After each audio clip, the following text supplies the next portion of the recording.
Vamos a comenzar con este sermón, el cual no tiene título, porque realmente es una historia de nuestra vida. Hemos llevado una serie aquí en la iglesia que se llama Somos Iglesia de Dios y relata la historia de la iglesia, pero también quisiera empezar a relatar la historia del ser humano y de la vida. Como pueden ver en la diapositiva, casi no se mira, pero está la palabra principio. Porque desde el principio leemos en Génesis 1 que Dios ha sido el mejor diseñador. Digan lo que digan, teorías de lo que quieran, Dios ha sido el mejor diseñador. La nada no puede construir algo. Tenía pasos muy agigantados Dios, pero lo más impresionante de esto es que todo lo que hacía Dios en cada día lo terminaba con un cierre extraordinario, con un cierre de película, como decimos, porque cada cosa, todo lo que empezaba, lo terminaba exageradamente bueno, tan exageradamente bueno que a veces no lo creemos, pero en realidad Dios es así, y pues nuestra mente no es como la de Él, así que no podemos comprenderlo de esa manera, pero realmente todo lo que Dios hacía era muy, muy bueno. Y quisiera comenzar con el Génesis 1, que dice: en el principio Dios creó los cielos y la tierra no tenía forma y estaba vacía, y la oscuridad cubría las aguas profundas, y el Espíritu de Dios se movía en el aire sobre la superficie de las aguas. Amén. Entonces dice en el versículo 3, entonces Dios dijo: que haya luz, y hubo luz. Y Dios vio que la luz era buena. Y aquí quisiera parar. Cuando no hubo luz, Él dio a la extensa oscuridad que atrapaba absolutamente todo el cosmos, dio luz. A partir del día 1, el tiempo, es interesante porque a partir del día 1 el tiempo comenzaba a correr. Antes del día 1 no había tiempo, no existía, no había nada. Pero después del día 1 el tiempo comenzaba a correr y el cronómetro humano estaba a punto de activarse. En la siguiente diapositiva muestro la separación. Porque en el versículo 4, dice: luego separó la luz de la oscuridad. Dios llamó a la luz día y a la oscuridad noche. Cuando empezaron a transcurrir los días siguientes, hubo una gran transición espacial, la separación. Y aquí abrimos un paréntesis bien extenso, porque Dios separa materia de materia, fuerza de fuerza, y no lo hace porque quiera hacerlo, sino que todo lo que hace, como mencionaba, es con un cierre extraordinario. En este punto es un bien común, un bien común. Dios comenzó con la separación de la luz de las tinieblas, dejando un remanente hasta hoy acerca de eso. El primer remanente es decir que la luz no va con las tinieblas. Y realmente en este mundo tenemos tantas analogías vivientes acerca de eso hoy. Una de ellas es la inmutable verdad, que la luz no va con las tinieblas. Dios no tolera el pecado, porque Dios es luz. ¿Por qué no tolera el pecado? La respuesta la sabemos todos. Entonces Dios, haciendo referencia a que Él es luz, no tolera el pecado. Y no es compatible con la oscuridad. Son totalmente opuestos. Son totalmente opuestos. No pueden ir juntos. No son para nada compatibles. También Dios hizo lo mismo con las aguas y dio un espacio entre el planeta y las aguas para crear el cielo. En el versículo 6 dice que hay un espacio entre las aguas para separar las aguas de los cielos, las aguas de las aguas de la tierra, y esto fue lo que sucedió. Dios formó ese espacio para separar las aguas de la tierra de las aguas de los cielos, y Dios llamó al espacio cielo. Poquito confuso, pero entendemos. Nos imaginamos siempre que leemos el Génesis 1, imaginamos en nuestra mente como de niños, y empezamos con agua, con tierra, con cielo. Así era. No había nada, eran las aguas, sobre la tierra, y la parte aquí sola. Después separamos, ¡pum! Y había un espacio llamado cielo. Amén. Amén. No me dejen solo, hermanos. Amén. Amén. La separación permisiva de la vida terrestre es cuando ordenó de las aguas con la tierra y dejaron también la tierra seca. Más adelante, no solo fue el espacio, sino que también separó las aguas de las aguas. Es chistoso, ¿no? Para que hubo tierra seca. Dios hizo todo lo que hizo con la tierra, todo hacía con el plan de capacitar a la tierra para poder albergar seres con vida. Aquí es como vemos que Dios no lo hacía solamente por casualidad o porque se le antojaba hacer experimentos. No se trataba de eso. El plan de Dios estaba empezando a tener forma, pero poco a poco empezaba a capacitar a la tierra. Y lo vemos hasta el día de hoy en nosotros mismos. Vemos que Dios separa luz de tinieblas. Vemos que Dios pega esas analogías que tenemos en la vida cotidiana hacia nosotros, separando cosas que no deben estar, para capacitar a tu tierra, a tu cuerpo, a tu templo, para que pueda albergar vida y la muerte que tenía pueda ser obsoleta. Amén. Amén. Cuando la tierra estaba lista, creó a todos los factores bióticos, sea animales o plantas, que corresponden a su creación. Entonces, en el versículo 26, más adelante, ¿tenemos? Bien, ahí tenemos la parte que dice hogar. Entonces Dios estaba creando un hogar para nosotros, capacitando a la tierra, poniendo todo en su lugar, poniendo todo en orden, poniendo recursos para que pudiera haber vida. Y menciono que en el versículo 26 dice, ahí nosotros salimos a dar la cara. Entonces Dios dijo, hagamos a los seres humanos a nuestra imagen para que sean como nosotros. Ellos reinarán sobre los peces del mar, las aves del cielo, los animales domésticos, todos los animales salvajes de la tierra y los animales pequeños que corren por el suelo. No solo hasta ahí. Dice, así que Dios creó a los seres humanos a su propia imagen, a imagen de Dios los creó, hombre y mujer los creó. Amén. Todo ocurre el versículo 26 ocurre una obra maravillosa. Escuchen, producto de la misericordia y el poder de Dios. Creó al hombre y no solo lo hizo a su imagen y a su semejanza, sino que además somos privilegiados de tener las características divinas de Dios. Hasta este punto vemos que en el versículo 26 de Génesis 1, todo es wonderful, todo es maravilloso, es precioso. Somos una creación tan perfecta, somos la mayor exposición del arte jamás antes creada. Todo era miel sobre hojuelas, todo era hermoso de solo imaginarlo.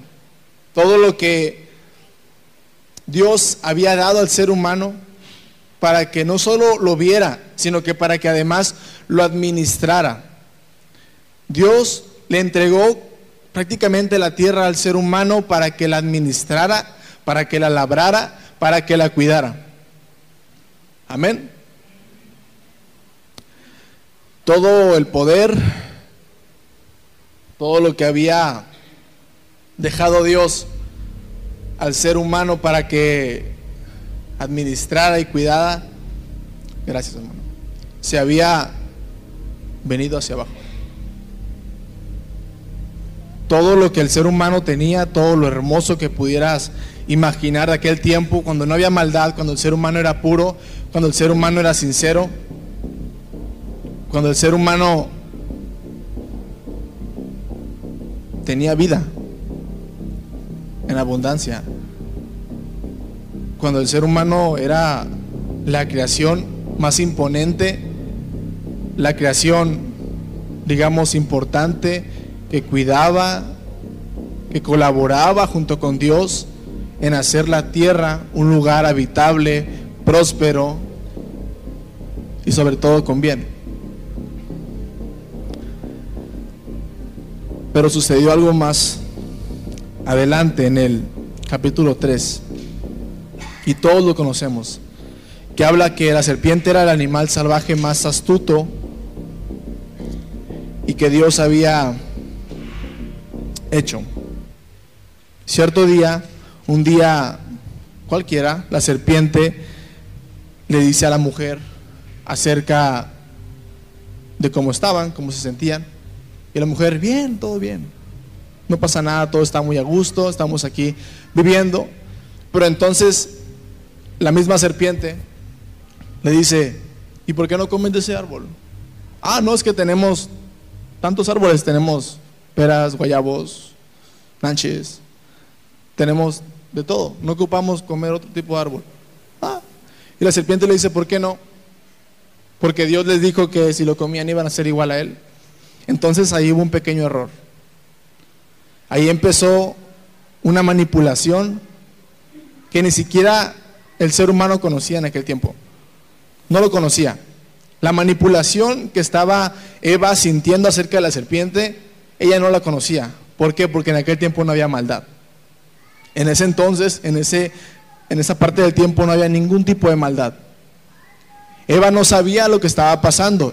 Eva solamente razonaba con la mente tan buena que tenía y decía, oh, es cierto, el árbol es muy bueno, pero si lo comemos dice Dios que vamos a morir. Y entonces la serpiente le da otro panorama. La serpiente siempre nos va a dar otro panorama de lo que Dios dice que es incorrecto y lo va a intentar cambiar y decir que es correcto para nosotros.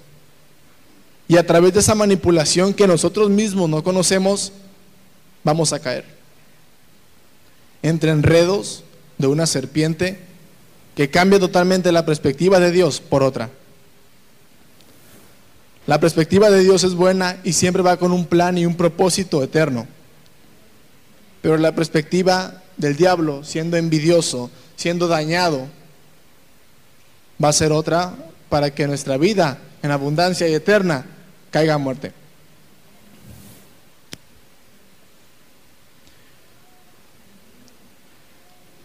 En el capítulo 3 nos relata acerca de esta manipulación registrada, el engaño hacia ella y el hombre, y el mayor anhelo que tenía de saber que Dios había fallado, porque la serpiente anhelaba decirle a Dios en la cara, decirle que tu creación había fallado y te había traicionado.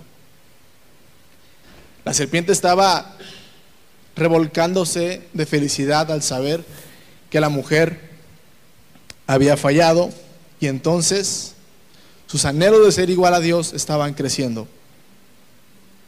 Y en este punto quiero abrir otro paréntesis gigante, hablando acerca de la palabra pulsión. Es una palabra bien interesante que yo hace tiempo estaba leyendo y no encontraba un significado real. Los psicoanalistas la clasificaban de maneras muy, muy extrañas, pero leyendo y leyendo me di cuenta que la pulsión en ese momento había nacido. La pulsión. Muchos pensamos que, los que conocían la palabra pulsión creen que va relacionada a un impulso, a lo que hacemos por impulso. Y es que no es cierto. La pulsión, dice, es una representación de estímulos mentales, algunos de manera inconsciente, que se constituye por representaciones somáticas y psíquicas. En lo psíquico no hay pulsiones, no se pueden reprimir por la mente. No entendimos. Yo tampoco entendía la primera, hasta que tuve que tomar ejemplos. Dos personas, supongamos, dos casados. Entonces, el esposo está muy contento con su esposa, pero no está satisfecho. Mira a lo lejos, ve a otra persona y se va con ella. Pero al estar con ella, al tenerla y dejar a su familia, tampoco se siente satisfecho. Y lo que hace es que deja a esa misma persona y va con otra. Y entonces es un círculo. La pulsión trata acerca de un humano, de una persona, de una prohibición y de una insatisfacción. Esa pulsión nace ahí y se convierte en parte de nuestra naturaleza. De ahí comprendemos del por qué el hombre nunca está satisfecho con lo que tiene en la tierra. Porque el ser humano siempre va a estar buscando algo más y lo va a anhelar, lo va a comenzar a anhelar. Tú lo anhelas, lo quieres, y lo que hay en medio de eso es una prohibición que no te permite estar con esa cosa, con esa persona. Esa prohibición hace que te alejes, pero que lo anheles más. Hace que tú quieras estar cerca, y por más que te acerques, cuando la prohibición se aleja y tú te quedas cerca de esa cosa o esa persona, te quedas insatisfecho. Lo que hacía que te acercaras a esa pulsión, a esa persona, es la prohibición misma. Entonces Adán y Eva habían experimentado la pulsión, que la prohibición que Dios les había dejado para que no tuvieran contacto con el árbol, los acercó más, y con la manipulación de la serpiente los anhelaba más a que tuviera cerca de ese árbol. La pulsión hacia el ser humano había nacido de este modo.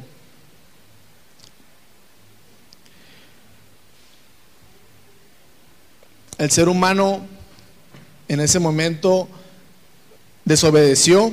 Ellos querían conocer más allá de lo que tenían.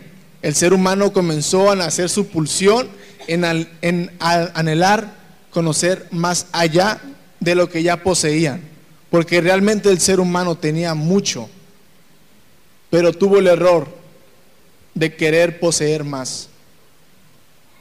Conocieron el bien y conocieron el mal, pero su curiosidad y desobediencia trajo una consecuencia. Ellos conocieron el mal y pasaron a formar parte de él. El ser humano en ese momento adoptó el conocimiento maléfico a su vida. De ser cabezas de la creación pasaron a ser esclavos de su condenación. En Génesis 3:17 le dice: dado que hiciste caso a tu esposa y comiste del fruto del árbol del que te ordené, del que no comieras, la tierra es maldita por tu culpa. Toda tu vida lucharás para poder vivir de ella, te producirá espinos y cardos, aunque comerás de sus granos. Y habla de que el sudor de tu frente vas a trabajar y vas a conseguir tu comida. Entonces el ser humano se condenó a sí mismo al hacer caso a la manipulación y además acercarse a su insatisfacción y la pulsión que le estaba empujando. He ahí una de nuestras partes como humanos, una naturaleza como humanos, porque estoy seguro que todos alguna vez experimentamos la pulsión, solo que no sabíamos cómo llamarla. Creíamos que nada más era un impulso X que podíamos ver y sentir y que luego se me va a quitar, pero realmente seguía ahí el anhelo de obtener algo que tú no podías tener, y que esa prohibición te decía que no podías, pero que al tenerlo estabas totalmente insatisfecho. Se aplica mucho hacia las personas en consejería.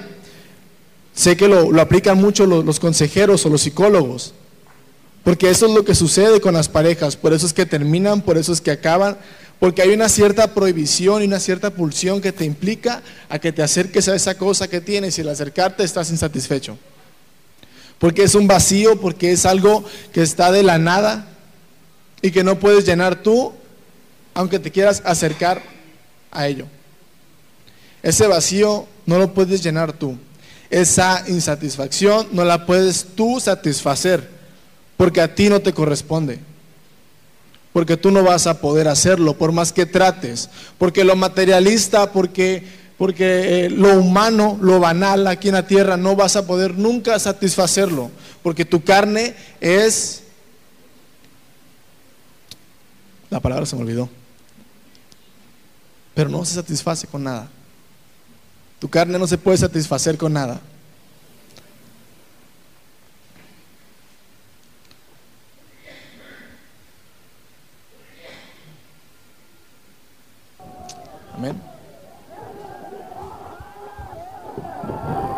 Sé que hay mucha molestia y enojo por esta situación.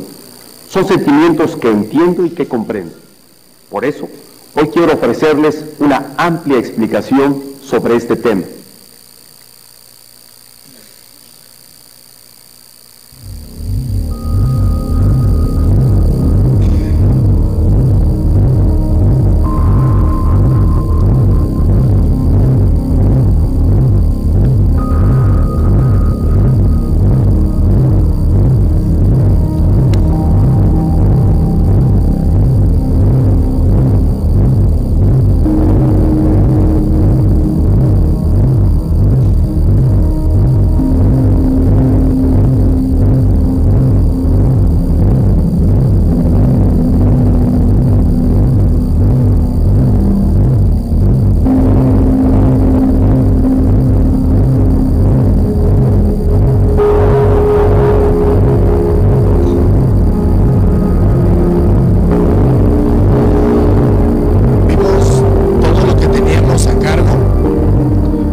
Tal vez nos asustamos de tenerlo. Era tanto que queríamos tener más. Y no solo eso, sino que anteriormente vimos que la luz estaba totalmente separada de la oscuridad. Y vemos que en Génesis 3:24 dice: después de expulsarlos, el Señor Dios puso querubines poderosos al oriente del jardín del Edén y colocó una espada de fuego ardiente que destellaba al moverse de un lado a otro, a fin de custodiar el camino hacia el árbol de la vida. Amén. Fueron expulsados de la perfecta creación del Edén el ser humano por la gran, asombrosa y terrible travesía que él mismo trazó en su vida. No lo hizo por casualidad. Hubo manipulación, pero también hubo una cierta insatisfacción de lo que ya tenía. Quería poseer. Vimos un pequeño spot de lo que estaba pasando con nuestro mundo, de lo que pasa con México realmente hoy, que es triste y un poco lamentable, ¿no? Que lo que Dios nos dio, que lo administráramos, vemos en este punto una analogía totalmente viviente, que es un país como es México, que está totalmente mal manipuladísimo, y que todo lo que hemos hecho nosotros y administrado se ha venido abajo. Creo que ya es totalmente parte de nuestra naturaleza el tomar todo lo que Dios tiene perfecto y hacerlo añicos, romperlo y quebrantar lo que Dios nos ha dejado. Yo creo que Dios pudo haber fulminado a Adán y a Eva, los pudo haber desaparecido de la faz de la creación y el problema hubiera estado resuelto, ¿no?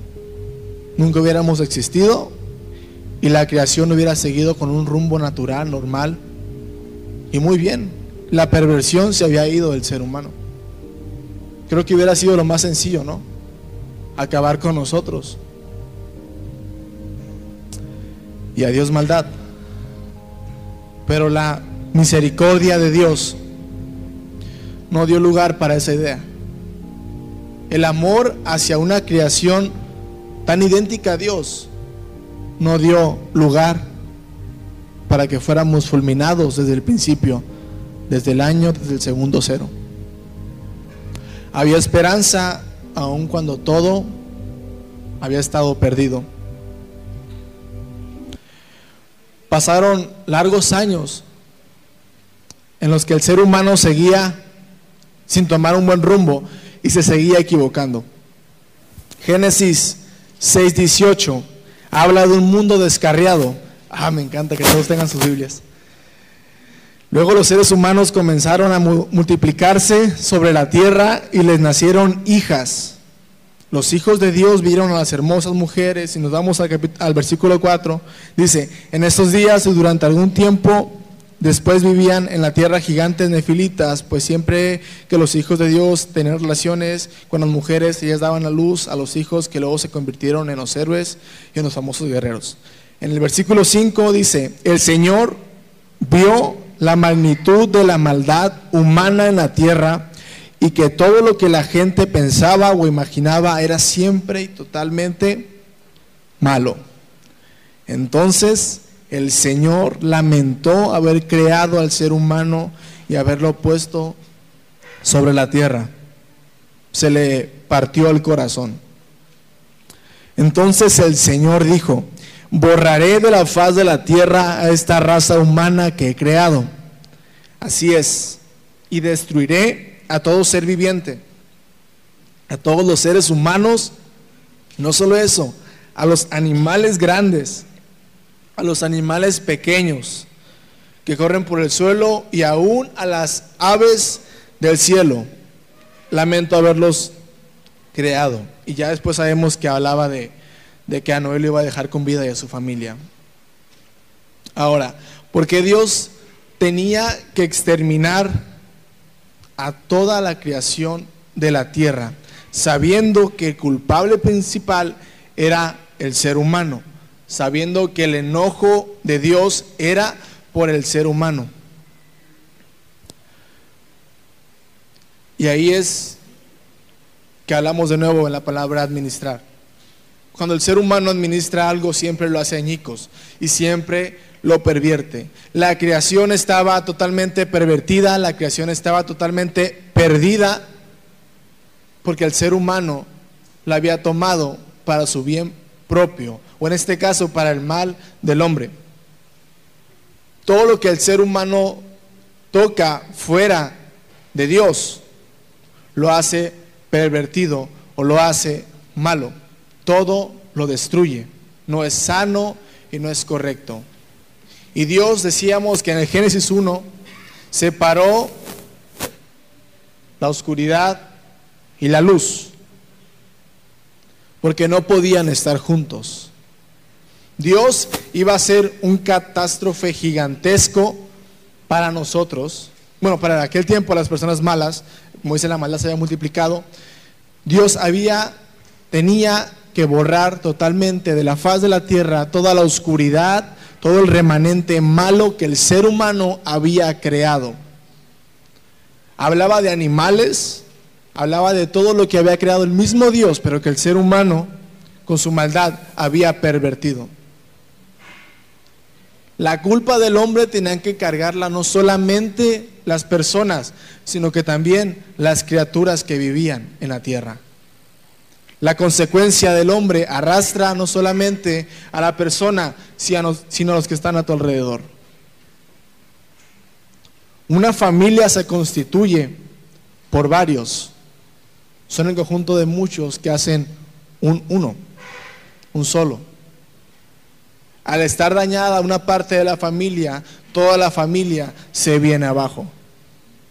Al estar una parte dañada de la creación de Dios, todo se viene abajo. Y tenía que comenzar de cero. Pero hubo un hombre que encontró gracia delante de Dios, que sabemos que es Noé, y conocemos toda la historia, pero no quiero enfocarme en la historia de Noé. Quiero enfocarme en la historia de la tierra, en la historia del ser humano, que vimos que hay fases, que está la primera en la que Dios crea todo perfecto, que está la segunda en la que el hombre comienza con una manipulación, y está la tercera cuando el ser humano y toda la creación tiene que morir por culpa del hombre. Vemos que hay una esperanza, pero también vemos que hay una maldad que no permite que esa esperanza sea vivificada día a día. Lamentablemente, después de todo, de que Dios nos da oportunidades de cambiar y de buscarlo y de no solo adorarle como creación suya, optamos por regresar a nuestro pecado que nos aleja de Dios. Un cambio verdadero tenía que haber, las expiaciones que más adelante vemos que hacían, ya después por tradiciones propias, se convertirían en solo actos religiosos, sin peso y sin significado verdadero de dar una vida por la otra. Yo creo que es un pensamiento, no sé si sea real, pero creo que Dios hacía una expiación, les pedía una expiación porque era para ver qué tanto valor le dábamos a ese animalito para que muriera por lo que nosotros hacíamos. Pero creo que después de hacerlo tantas veces, de matar al borreguito siempre, de matar a las palomas y tirar la sangre, creo que el ser humano no tenía sentimientos hacia con ello y lo hacía como una tradición más. Se perdió el amor hacia la creación misma de Dios. Se perdió el amor. Y comenzaba el ser humano a ser malo otra vez. Aún las mismas personas religiosas que eran lo que hacían eso. No lo hacían con el fin de agradar a Dios o de pedir perdón, sino con el fin de volver a su rutina diaria de pecar y de matar a otro animalito cada fin de semana.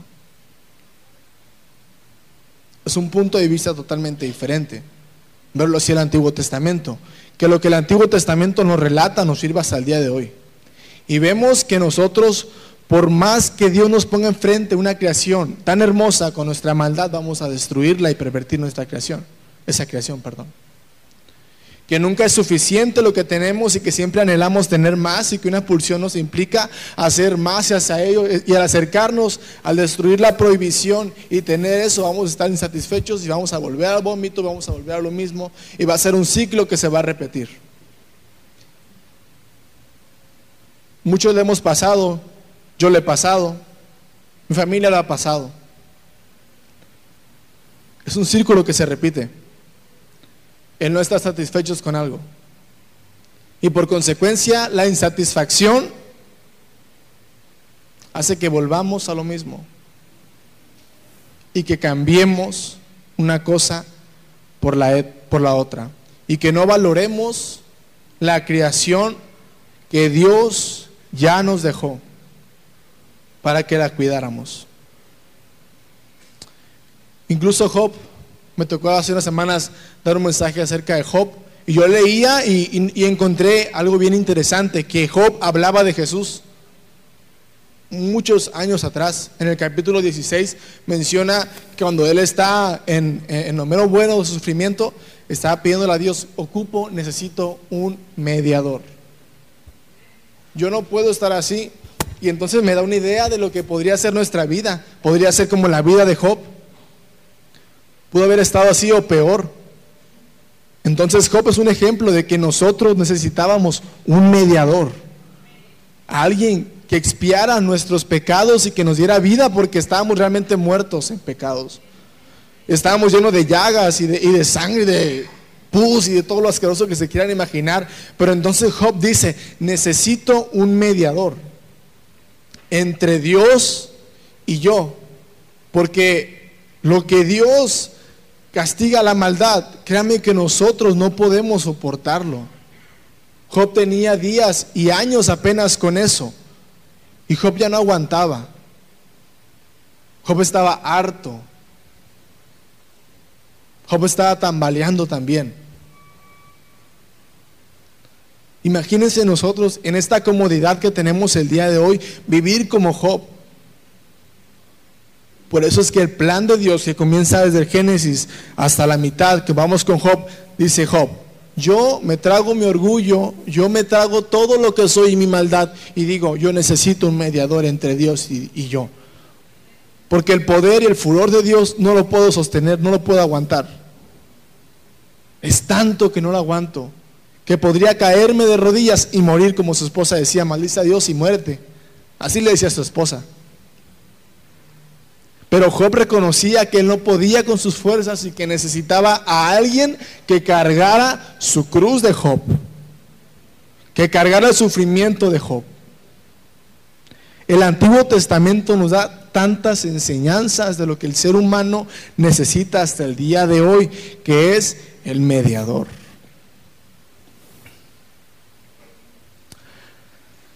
¿Y por qué comienzo con el Génesis y termino con Jesús, si están tan separados?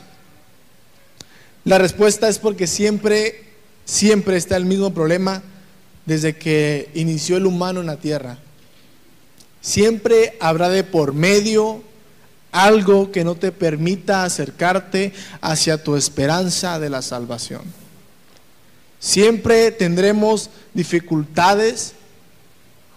Siempre necesitaremos a alguien que nos ayude a cargar nuestros problemas. El ser humano es incapaz de cargar problemas. Es incapaz de cargar los problemas. Es incapaz de llevar una vida santa por sí solo. El ser humano es incapaz de expiar sus pecados. El ser humano es incapaz de agradar a Dios. El ser humano con sus acciones pervierte la creación de Dios. Y no solo eso, sino que la misma creación se arrastra entre los pies del ser humano. Necesitábamos un mediador. Adán y Eva necesitaban un mediador que viera por ellos. Job necesitaba un mediador. Tu familia y tú necesitan un mediador que vea por ustedes. Tú en lo personal necesitas un mediador que vea por ti. Por esas luchas, por esas dificultades que tú no puedes llevar en tus hombros, necesitas un mediador. Y no lo veas de manera terrenal. Velo hacia dónde vas tú después de vivir en la tierra. Tal vez estás sufriendo aquí, pero no te imaginas realmente lo que estás sufriendo. Te imaginas una vida de sufrimiento, ahora imagínate una vida de sufrimiento sin un mediador.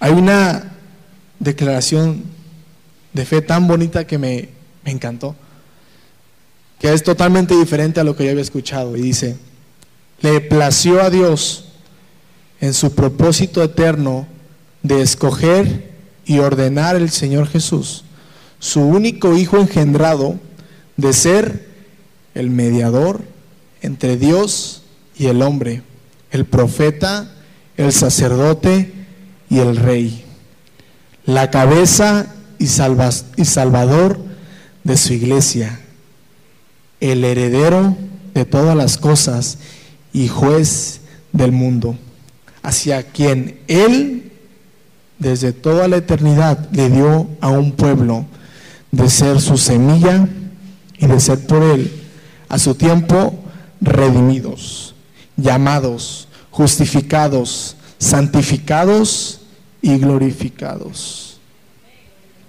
Amén. Necesitamos un mediador que vea por nuestros problemas o que vea por nuestra vida. Tus problemas no te los imaginas sin un mediador. Tienes la opción de tener hoy aquí en la tierra un mediador que vea por tu vida. Dios no nos pide simplemente que estemos azotándonos en la espalda con nuestro pecado, diciendo lo siento. Dios nos pide ser santos. Es todo lo que nos pide, santificarnos a Dios. Al tomar esa decisión de santificarnos, créeme que es lo más complicado que vas a hacer en tu vida, pero recuerda que no es para ti, es para Dios. No mirando en un punto terrenal, mirando más allá de lo que vas a vivir aquí en la tierra. Y volvimos a lo de antes. Necesitamos un mediador. Amén.